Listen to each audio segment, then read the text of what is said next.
Segmen Jeps. Jual, elak, beli dan simpan. Jual Strand Larsen. Walaupun menjaringkan gol game week lepas, Larsen perlu anda jual game week ini. Jika dengan beli pun Wolf menerima kekalahan di laman sendiri, mungkin tiada sinar lagi buat pasukan Wolf musim ini.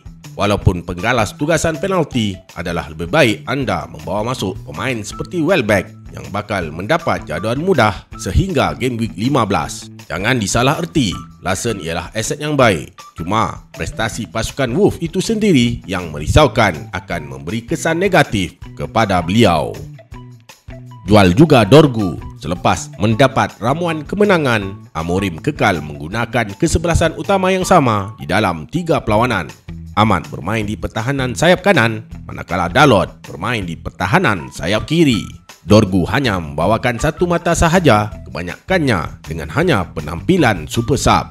Anda boleh dapatkan pertahanan harga marhain seperti Ballard, Alderete, Mukiele atau Richards yang lebih memberi nilai kepada pasukan anda.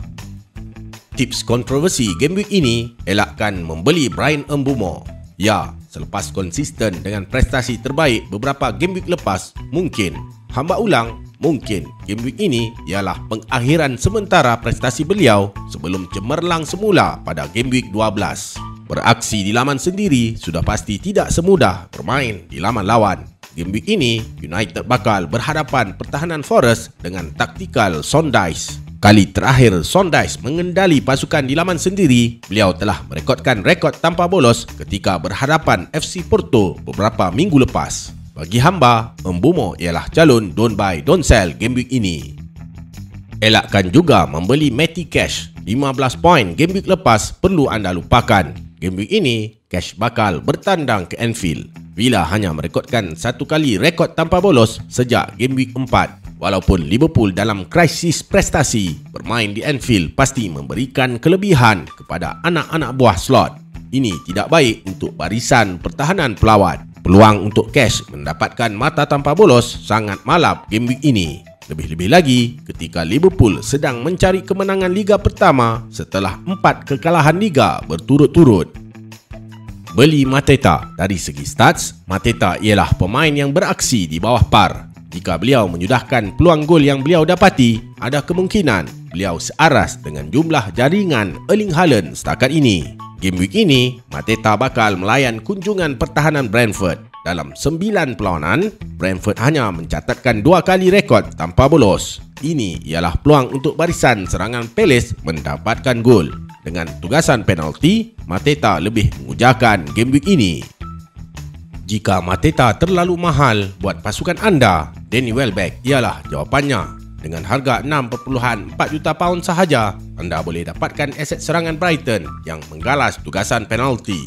Lebih menarik lagi, Brighton bakal berhadapan pasukan pada aras sederhana dan ke bawah sahaja sehingga game week 15. Bukan itu sahaja, Welbeck kini menambah laluan untuk mendapatkan mata serangan apabila menggalas tugasan tendangan percuma terus pasukan Brighton. Menentang Leeds game week ini ialah masa yang sesuai untuk membawa masuk bekas penyerang United ini.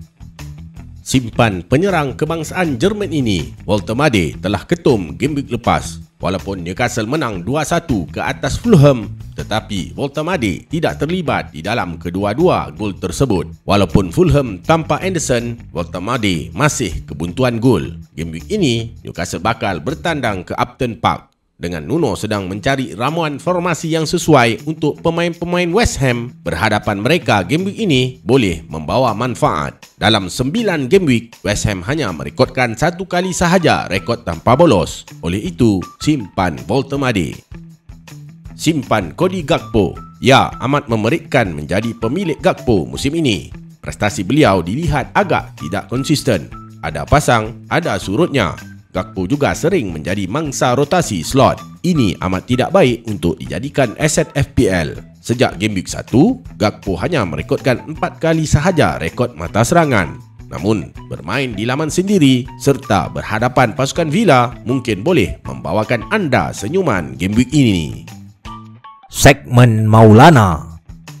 Selepas kekalahan mengejut Everton di laman sendiri game week lepas, Tarkowski mendapat kesannya dibolosi 3 gol amat mengejutkan memandangkan prestasi ketum Spurs game week sebelum itu.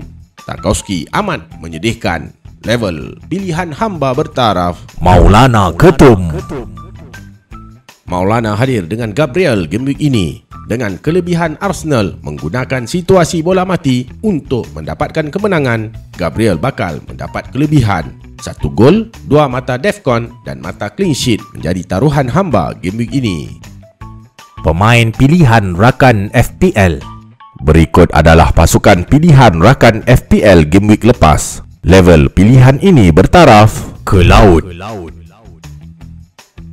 Berikut adalah 15 pemain pilihan rakan FPL game week ini. Adakah anda setuju dengan hamba? Siapa yang perlu dijual? Tuliskan komen anda di ruangan komen. Ingat, saya bukan Sifu. Saya hanya berkongsi info. Assalamualaikum.